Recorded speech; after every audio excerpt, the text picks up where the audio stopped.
POC is all about helping people connect and helping people be comfortable and thrive in a new place. The South Pacific isn't the same as it is for people back home. Some things will be similar, but most things will be very different.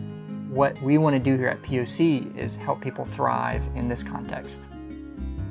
There's a Tokpisin term, lusim skin, which is literally to lose your skin. In other words, put somebody else's shoes on. And so that's what POC is really trying to do, is to teach you how to shed your own skin and to take on the skin of somebody else who is comfortable and able to engage and interact with people here in Papua New Guinea.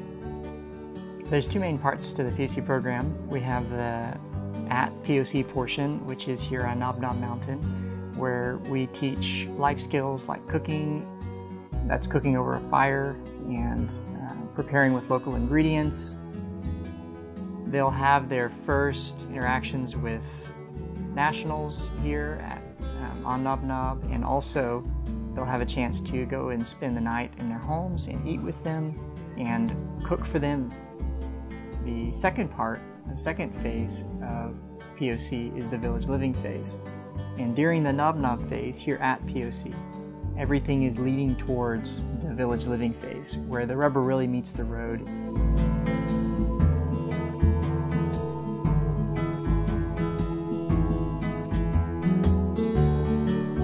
We arrived in Papua New Guinea in January of 2014, so it's about 2.5 years ago now that we attended a Pacific orientation course, and we really found it to be a valuable beginning to our time here.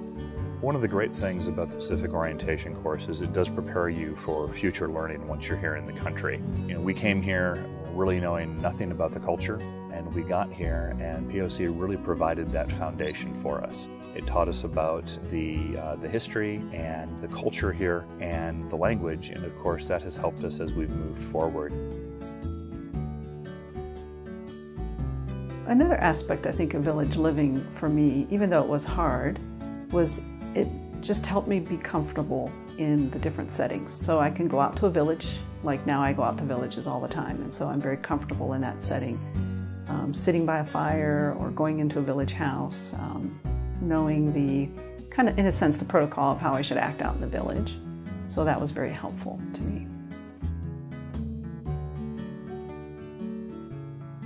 POC started here in Nob Nob in 1976, and this year we celebrated our 40th anniversary.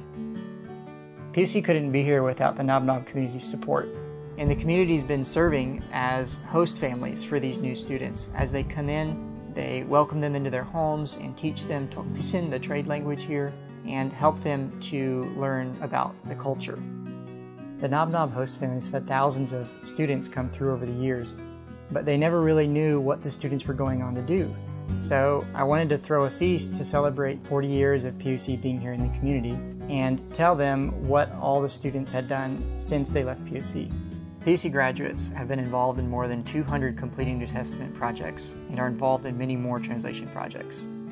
The Nob Nob host families are experts in dealing with new missionaries. They've been working with us for 40 years, and they know our cultural oddities, and they're really good at working with us. They have tons of grace, and they help the students to transition well to Papua New Guinea.